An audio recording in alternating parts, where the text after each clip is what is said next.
Welcome to the Block Exploring Podcast, your first step into the world of crypto and blockchain. The Block Exploring Podcast is your one-stop place to find quick, clear, and unbiased information on everything in the crypto space. Our goal is to help you grow familiar with the crypto space by growing along with us as we go on our crypto journeys. Follow @BlockExploring on Twitter for our newest uploads and our publishing schedule. We, here at Block Exploring, are crypto enthusiasts working hard towards becoming experts. Today's podcast is presented by co-hosts Tommy and Elias. Find us on Twitter under @SabaiSquared and @OtokoCrypto. Right now you can find us on Spotify and YouTube. Before we start the episode, we would like to inform you that we are not financial advisors. Therefore, nothing said in this podcast should be considered financial advice. Always contact your financial advisor before making any investment. With that said, sit back and enjoy today's podcast. Welcome to the Block Exploring Podcast. It's actually our second re-recording of a new show we call Spotbyte, where we highlight projects in the crypto space we find innovative and interesting. So I'm here with Felicity and Rob from Sydney. Welcome, guys. I hope you're doing well.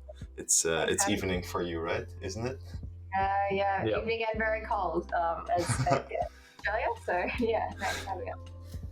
Fair enough. Yeah, Felicity and Rob started MOY NFO. It's a fashion label that combines NFTs and digital design, thus creating something they call NFOs, non-fungible objects.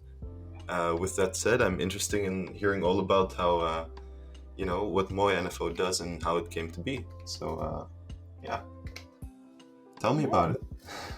How it all came about? Well, I guess it came out over a conversation because we both have interest in this space in sort of different areas, and we were sort of seeing how we could piece it together and create something that was new, innovative, and kind of push the boundaries as to what design was and also what was considered to be like NFT essentially.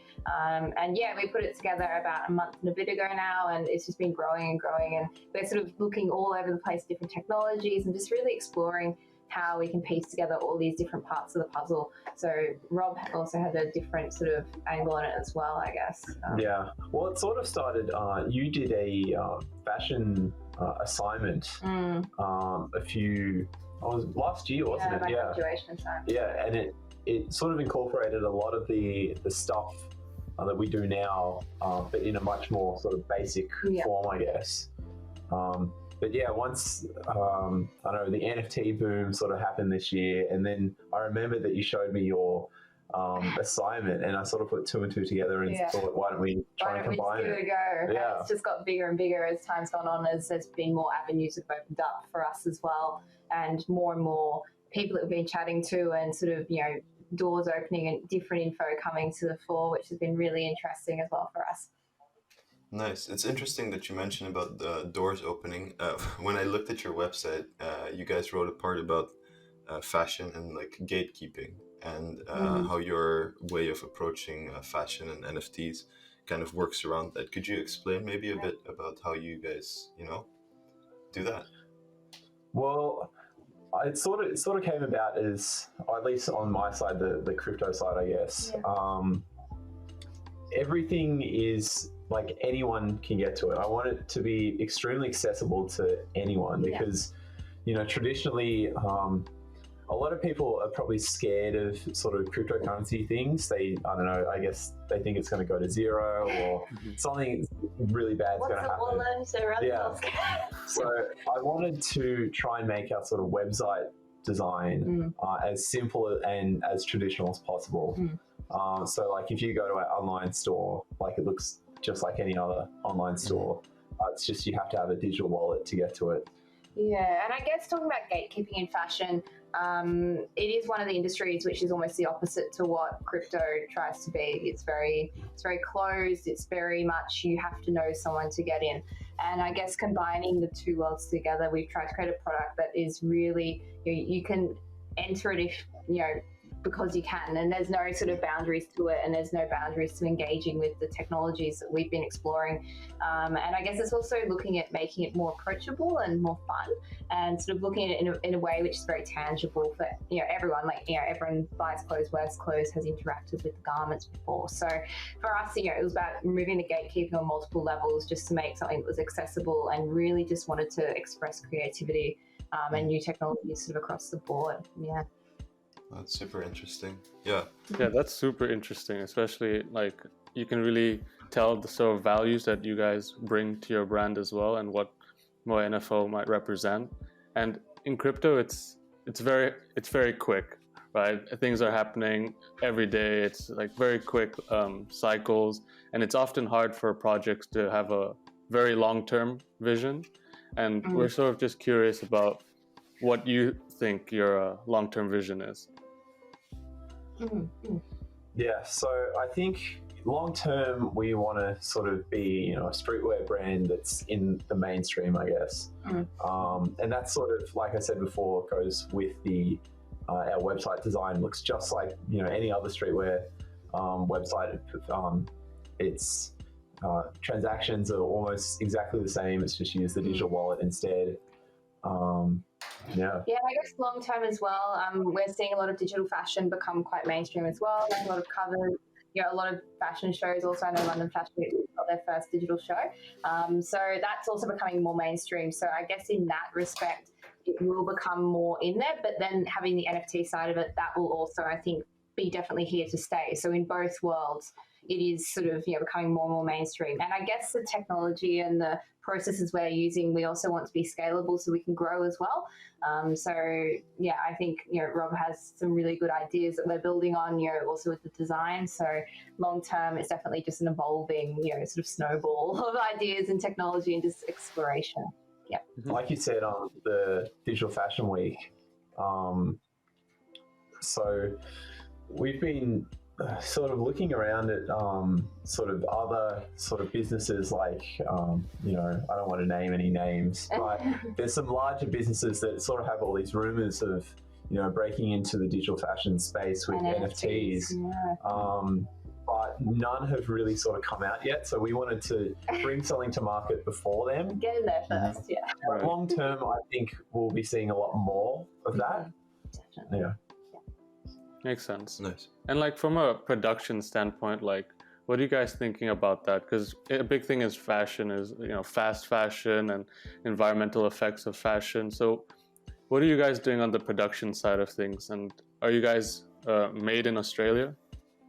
Well, really simply, that was important to us. We wanted local suppliers because Australia is quite far away from a lot of other places in the world. So for us as both a small label and having those values, we just produce everything in Melbourne. We design everything in-house. I design all the graphics, all the prints, and basically we design it on 3D software until it's spot on, and then we send it to our digital printer down in Melbourne. So really closed, very small, very tight production cycles. So very different from the fast fashion where you're just churning out designs, you don't know if they work, you haven't done your fittings.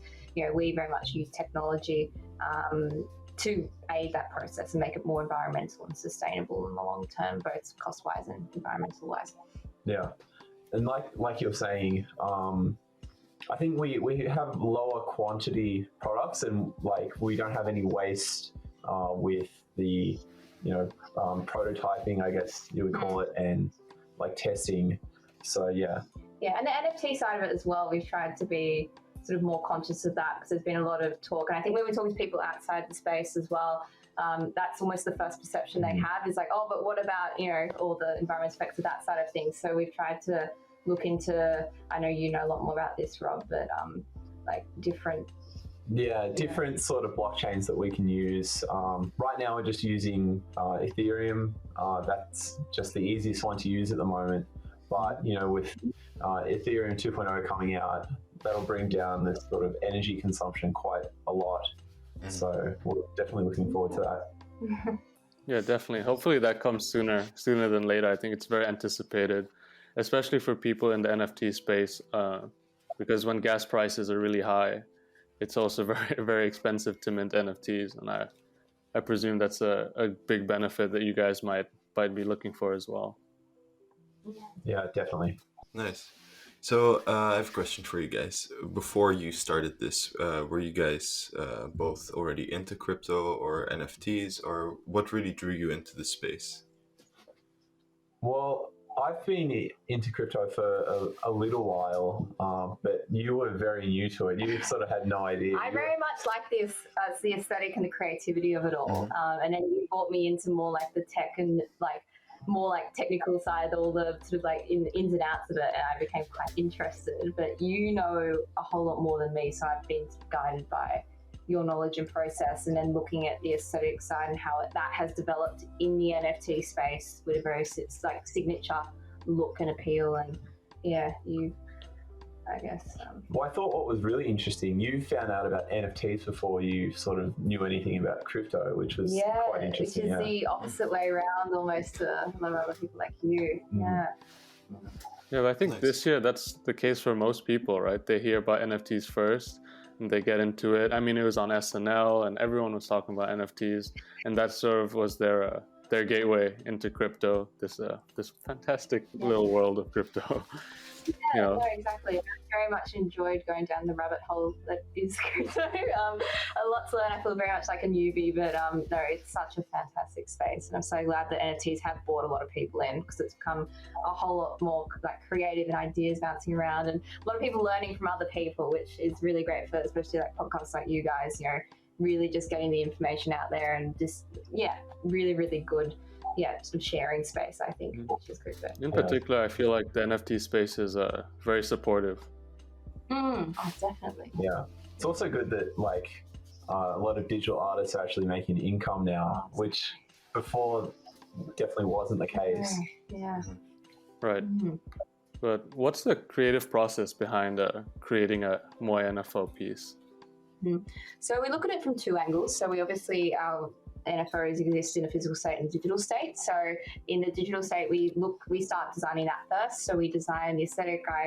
I'm constantly looking at how that NFT aesthetic is developing. So for example, our first drop focused much more on that sort of like early sort of pastel, very much sort of crypto-y sort of style of it, and that, you know, when it's developing and changing, we're constantly looking at how the styles and the ways of communicating through that art space are changing. So we look at that.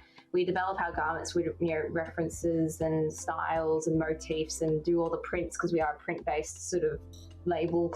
And then we work towards the physical garment. How is it draping on the body? What are the sizes? You know, all that kind of very much fashion degree stuff. So won't bore you too long, but yeah, essentially it goes from digital to physical, and that's our trajectory.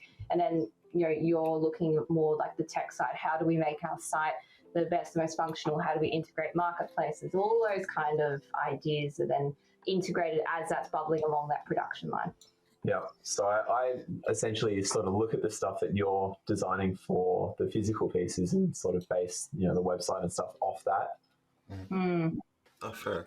And I was wondering, since you guys are a startup, a smaller company, you guys have a really hands-on kind of perception of how you guys will create your end design and then publish your NFOs.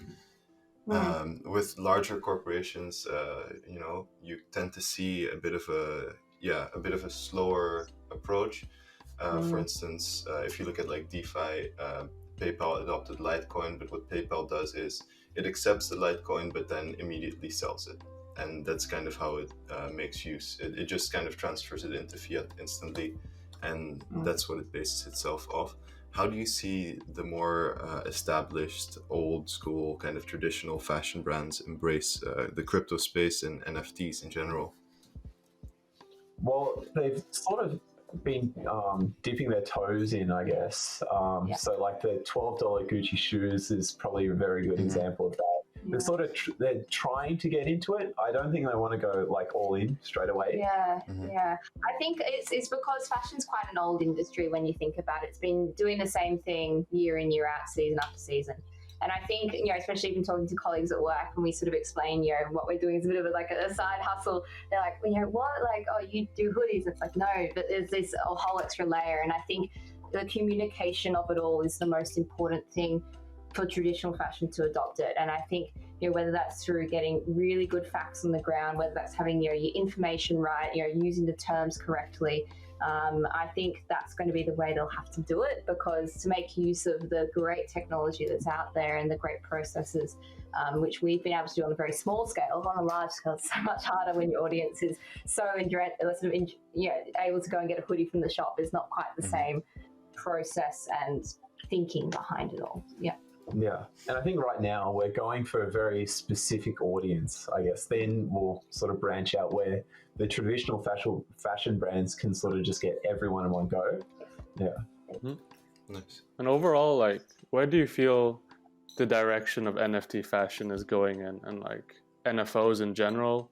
And what kind of applications are you seeing right now that people are applying to garments? Well, look, we sort of, when we were first exploring the space, Crypto Fashion Week was starting to get a bit of a roll, and that's been a really influential part of sort of spearheading that NFT fashion space. We've seen a lot of brands start coming up. We're quite active on Instagram, so we see a lot of suggestions, these new brands coming up with some really interesting designs. NFT fashion, I think, will become a good entry point for emerging designers, where you can trial your work and also make money off it, but distribute it to a global audience without the need to physically have a collection, if that makes sense. So I think it'll be a really creative space. There's no bounds in terms of NFTs, what you can produce. Like, we've been seeing some amazing artists and some amazing works come out, and yeah, I think it'll be a very creative space, quite volatile in terms of what it looks like economically, with all that kind of stuff. But I think it'll be a creatively very stable, very interesting space. I think, Rob, you have a similar but different opinion as well. Yeah, well, I think the NFT space as a whole is probably 4 years behind the whole crypto space itself in terms of sort of adoption and people sort of understanding it. But in terms of NFT fashion, I think most of them are just going to be purely digital. We're sort of one of the rare ones that will do both. But yeah, and I think a lot of the other ones, they're only one-offs, and we're more of a production. A collection, sort of. Yeah, I guess because NFT fashion will be quite different from traditional fashion, whereas we're trying to bridge that gap between the two, which is very hard in such different spaces. But we hope it becomes something which, a lot of people can do, because it just makes clothing so much more interesting and so much more, sort of digitally aware, I guess, if you can call it that. Yeah, well, that's really interesting. So we just talked about a bit of the future of NFT fashion. Let's talk a bit more about right now. You guys just released your drop 1, the crypto camo. I was wondering what inspired the camo print. What was the story behind it? Well, it was a little bit of two things. First thing, you said you wanted camo. Yeah. But you were like, it's very much, this is a streetwear thing. If you look at what Virgil Abloh, Off-White, he's Louis Vuitton, creative director of men's, he's very much into that, and it's become quite a staple in the streetwear space, which we like. But also in the crypto space, we were looking at the idea of disguise and sort of, very much the internet world, and this sort of whole metaverse is, you can be anonymous if you want, but you can stand out. And so camo became this metaphor for us, for what we are also as a brand, in sort of existing in two spaces, and putting our QR codes in, which is a lot of that sort of technology was used to link the two worlds. We distorted them and morphed them into these camo prints. So you can sort of have a look, when you look at the garments, you can dissect them and be like, oh, that's a QR code, but it's disguised almost. So multiple layers of disguise and sort of hiding but showing, and very cool. Also, to add on that, because the blockchain's public, everyone can see all transactions. So I sort of thought, the camo, you're hiding, but because of the sort of pastel colors, everyone can see you. So it's quite interesting. Yeah, it was sort of, very much it's a rolling metaphor for us. And for our future drops, we look at reworking that original camo into different forms and showing it's almost like, as NFT and NFT fashions are evolving, so is our metaphor, our print. Yes. Nice. Well, that's super cool to hear. Should we be on the lookout for any new drops soon?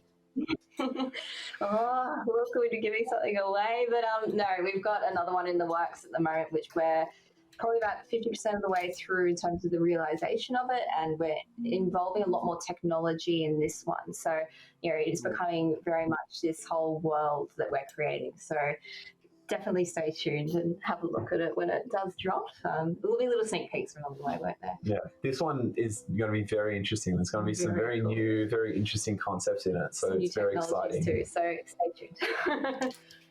Oh, Nice. spicy. Not giving too much away, some suspense. But for people to check out them, maybe you want to tell our listeners where they can find you on social media and online, so they can look out for these clues and when things come out. Yep, so all our socials are just MOY NFO, and our website's just moynfo.com. And we're probably more active on Instagram, but we're on Twitter. Yeah, so go check us out and shoot us a DM if you have any questions too. Nice. And do you guys have any last messages for the listeners? I guess just if you, I guess for us, in terms of if you see an opportunity, if you see an idea you want to chase, just chase it. I know that sounds very cliche, but for us, that's been the most rewarding part of it, is getting an idea from idea to product to solution, that kind of stuff. So this space is so creative and new. Just go for it. Just do it. Yeah. Well, that's great. I love to see that. No, that's a nice sentiment. I think it's a good way to end the episode. So I want to thank you both for coming on again, to talk to us, and talk to us about your brand and what y'all are doing. So I want to wish you guys a nice day, and wish all our listeners a nice day, and we look forward to seeing more from you both in the future. Yeah. Well, thank you. thanks. Take it easy.